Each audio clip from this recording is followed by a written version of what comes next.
Hello and welcome to Atypical the podcast where we look at life from a more atypical perspective. I'm Simon, he there, your host, and this week I'm going to be discussing the topic that is both important and quite complex, the legacy of Hans Asperger. Now, for those of you who've never heard of him, Asperger was an Austrian paediatrician who first described the condition that bears his name. We want to acknowledge that Asperger's name is still used by some people with autism to identify themselves, and this is a sensitive topic. My hope is to provide a bit more of a historical context, and I have tried to be respectful of the feelings of those people who identify as Aspergers. I have used a number of books, articles, and papers to bring together this episode, and I'll include some of the most useful that I found in my show notes. I also give my apologies now to any German speakers. My pronunciation and mangling of words is entirely my inability to process language in general, and this is the third time I think I've recorded it, so here's hoping I can get it right this time, but even so, I'm sorry. I should also add, I will address matters that some may find triggering. If that may upset you, thank you for listening up to now, and I hope you'll join us in a future episode. So, quick bit of history.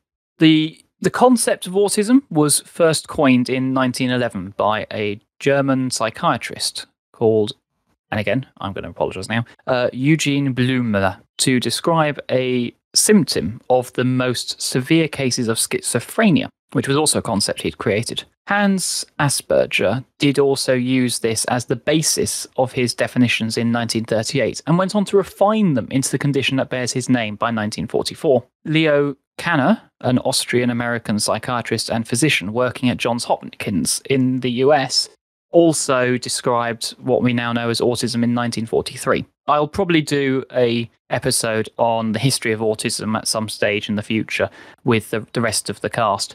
But for the moment, just know this is a broad period in history where a number of doctors were starting to define autism, and Asperger falls right in the middle of it. Today, many of us know the name Asperger, but until about 1981, he was relatively unknown in the English-speaking world. Since then, for many people, he became an acceptable face of psychiatry, someone for whom the story told us was protecting children from the Nazis and the Third Reich. In 1981, his name was brought forward as part of a journal article in Psychological Medicine, a journal which is still published today, I believe. And from that point on, the condition bearing his name became much more known and was even incorporated into the DSM by the mid-90s. As a quick reminder, the DSM is the Diagnostic and Statistical Manual of Mental Disorders, which is the handbook used by healthcare professionals primarily in the United States, but a lot of the world also goes to it. It's often seen as being sort of the Bible of mental disorders. And again, we will no doubt have a conversation about the idea that autism is a disorder, but that's for another episode. Anyway, the inclusion of the autistic disorder that was outlined in Asperger's work helped with a movement that was already starting to gain traction, defining and viewing autism as a true spectrum, to include people with a variety of characteristics, expanding on that prevalent Kanner view of individuals who he originally saw as being quite disabled, by which he was referring mostly to those limited in speech and the ability to communicate. Work by people like Baron Cohen here in the UK and others around the world was already starting to expand on this, and we've seen a switch to start including personality descriptions for a much wider variety of people by the mid-90s. Indeed, the current NHS NICE description in CG142, which, by the way, if you're looking to get diagnosed, do have a quick read of CG142 because it will help you to navigate the NHS. It starts with an introduction which says, autism is a lifelong neurodevelopment condition, the core features of which are persistent difficulties in social interaction and communication, and the presence of stereotyped, rigid and repetitive behaviours, resistance to change, or restricted interests. Obviously, it goes on a lot more. There's a lot more to autism than that. Again, I'm not going to discuss that in this episode. Back to Asperger. So, back to Asperger. In 2010, an Austrian historian by the name of Herwig Czech stood in front of a gathering in Vienna City Hall, ready to address a 2-day symposium on Asperger. Asperger's daughter was there, along with a number of his grandchildren. And Czech revealed some of the archival material he'd been working on that did question the story which had grown up around Asperger in the 60 or so years up to that point. The story being that he was opposed to the Nazis, that he championed disabled people and helped improve the lives of autistic people, working his entire career to shield vulnerable children from abuse and ridicule. Czech, standing up there in front of this symposium, called most of this out, and indeed called into question the very idea that Asperger was a good person. Throughout the next few years, and indeed starting with that important speech by Czech, it has been revealed that when he was young, Asperger had belonged to a right-wing group known as the Bund Neuland, which was very much an anti-Semitic youth organisation. By 1940, he was a member of the National Socialist German Physicians League and a number of other very Jewish organisations. Whilst it is not clear if he was a member of the Nazi Party, he was a very strong supporter of them. In 1938, he was signing off all of his diagnoses with a hearty Heil Hitler. He was known to go around praising the 1933 law, which resulted in hundreds of thousands of people being forcibly sterilised. Because he came from a Catholic background, he was vetted by the Nazi Party, and effectively came out of it smelling of roses. The local Vienna deputy to the party even wrote to the Central Party to say that they had no objections whatsoever against Asperger, and indeed they believed that his political views and character were above reproach, and that he was conforming to the Nazi racial and sterilisation goals, laws and ideology. Czech and others have even uncovered evidence to suggest that fellow doctors at the hospital where Asperger worked were warning him he was going too far in his pro-Nazi language, and have found private correspondence between themselves that said that perhaps he was going a little bit too Nazi for his reputation. Asperger moved from a number of hospitals backwards and forwards throughout the late 30s, and by the summer of 1940, he was working at the Spiegelgrund Hospital, which was on the grounds of another one in Vienna. The Spiegelgrund was led by a former colleague of Asperger's, who went on to become a leading figure in the Nazi euthanasia program. And it is the facility where children who did not meet the Nazi criteria of racial purity were sent, and almost 800 children that we know of were killed here between 1940 and 1945, almost all by poisoning. As often as not, the cause of death was listed as pneumonia to help cover up this forced murder by the medical staff of that facility. Czech presented a number of reports related to children dealt with by Asperger during this period. The story that had grown up over the years that Asperger had gone out of his way to try and protect children who were autistic and keep them from being put to death, well, it's noted that Asperger did try and champion the rehabilitation of a few children, those who he saw as having a chance of becoming useful to the German Volk. But it's very clear that he was less than supportive of those who didn't meet his very high standards. Czech relates the story of a child by the name of Herta, about whom Asperger wrote she needed to be permanently placed at the Spiegelgrund, writing that she must be an unbearable burden to her mother. Within a week of being placed in this hospital under his care, Herta died of, open quotes, pneumonia. Her brain was removed and used for research purposes, one of hundreds of these murdered children who had organs removed for such a purpose. Since that 2010 conference, Czech has turned up many, many more cases, showing that Asperger was not a friend of autistic people, and absolutely not a friend of Jewish people. In a 2018 article, he relates the story of Elizabeth Schreiber, a 5-year-old who was functionally mute, able only to say one or two words, of which mama was the main one. Despite the fact that other medical staff at the Spiegelgrund reported her to be affectionate, friendly, and reasonably intelligent, she was again killed within a short time of being in that facility. And it wasn't just in this hospital that Asperger was helping to kill children. In December 1941, it was discovered that children based at the Gögging Psychiatric Hospital near Vienna were playing truant from school. A committee was ordered to convene, and it was urged that those non-educable in both a special school or psychiatric institution were to be handed to the operation of Dr. Jekyllus at the earliest opportunity. Dr. Jekyllus' operation, of course, meant death. Asperger was the only qualified clinician on this panel, which by mid-February of 1942 had classified 35 children as uneducatable and unemployable, a verdict which was basically going to say euthanasia. Ultimately, 41 children were transferred from the Guging to the Spiegelgrund, and none lived to leave the hospital.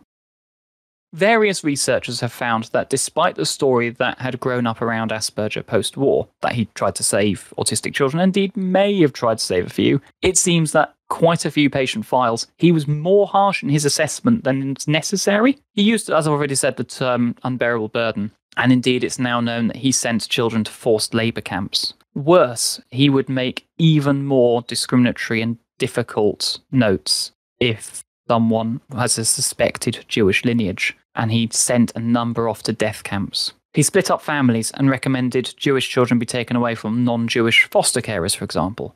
He scrawled, and forgive me, "The boy is a Mischling of the first degree" on one 3-year-old's file, and it gets worse. Some of the language which I found in these reports is so unfailingly anti-Semitic that I cannot repeat it. Towards the end of the Second World War, Asperger was asked to join the Wehrmacht in Croatia. I should point out, Croatia saw tens of thousands of civilians put to death by military forces. In 1973, Asperger said that he would not have missed any of his experiences in Croatia. After the war, he headed back to Vienna and took up a post at Innsbruck University. And in 1952, he wrote a book talking about the importance of inheritance and quoting Nazi eugenicists and scientists who had worked directly with Joseph Mengele. 2 years previous to this, he had written about child victims of sexual abuse and their, forgive me again, he wrote about their shamelessness. He denounced them for showing no remorse and having severe sexual deprivation when they were the victims of abuse by adults. Covering himself in glory in 1962, he was appointed as chair to the Vienna Pediatric Clinic and spoke fondly of his mentor, Franz Hamburger, a committed Nazi who had removed hundreds of Jewish and female professionals from Vienna's medical community during the late 30s. Since Czech's 2010 speech and various subsequent papers by both him and other researchers, there has been some fallout. Some authors who had previously praised Asperger and put him in a positive light felt attacked by these new facts, but over time, as more has become known, more and more researchers, authors, and medical professionals now acknowledge that the story that had grown up around Asperger was simply not true. He was a cold-blooded, Nazi-supporting killer who cared not for any of the children under his care, but committed crimes against humanity following an ideology he evidently held close to his heart for many, many years afterwards. The British Psychological Society, from whom I got some of the papers that I used to discuss this topic, have had a number of discussions on how this impacts and indeed is relevant to today's day-to-day psychological care and practice. They recognise that autistic people are already subject to greater levels of prejudice and stigma than the more typical population. And this is where it's probably good the mysterious voice isn't here, because I'm about to start agreeing with Simon Baron-Cohen. The history and legacy of Asperger and his condemning of children to death, his anti-Semitism and his views on forced sterilisation make this relevant today. And we want autism to be free of any stigma. And so if we use the term Asperger syndrome for one of the subgroups of autism, there is a risk of association with this particularly dark, nasty period of history. Interestingly, back to the conversation we had in our previous episode, Baron-Cohen has views on the labels and says the idea that we can divorce a label from a person is not straightforward. He uses the example of Michael Jackson. Some people no longer listen to his music because of allegations around child abuse. I'm not going to follow that up because it's a much different story and it's not really relevant here. But the point is that labels can often find it very difficult to shed their connections, their background, and it's difficult to divorce those ideas from a label. The term Aspie was and is used by some autistic people who feel it reflects a unique cognitive style that was described by Asperger and refined by the DSM in 1994. There's been quite a lot of discourse on this over the years, and I'll include a couple of papers in the show notes. What I find interesting here in the UK is the National Autistic Society have stopped using the term wherever possible. They've run a number of polls and consultations where the majority of people have come back asking them to stop using it. They renamed their magazine from Asperger United to The Spectrum. Now, I'm not going to go into the difficulties some of us have had with articles that have recently appeared in that august organ. However, it's interesting to note the way in which this word is now viewed, the changes that have come about. Some people have chosen to identify with Aspergers as a term to explain who they are and how they feel about their autism. That is a valid and reasonable position to take, and I, for one, will never tell them they can't use that label. But for me, it's not one I could ever use, because the very idea that I could label myself with the name of someone who would have sent someone like me to their death is not something I can morally deal with. That is me, and I will not pass judgment on other people who do use that word. I do think it is something we as an autistic community need to discuss, to work with the medical community and the wider neurodivergent communities, to agree terms and words that describe who we are, that help to explain what we need and how we experience the world, but don't carry the legacy of eugenics. I fully realise that this is a difficult, complex, and emotionally charged story and conversation. The uncomfortable truth is that someone who was lauded for decades as helping autistic people instead exploited those very same vulnerable people and failed in that basic expectation of human rights, of what you'd expect of anyone. He denied them dignity and respect. Today's episode has been a difficult one. It's taken me 3 attempts to record this just because of how difficult it is to talk about, and I have cut out quite a lot of the more dark and depressing things that have been revealed in the last few years. If you're interested, I have included a number of articles and links in the show notes. I do think it's an important conversation that we need to have about the legacy of Hans Asperger.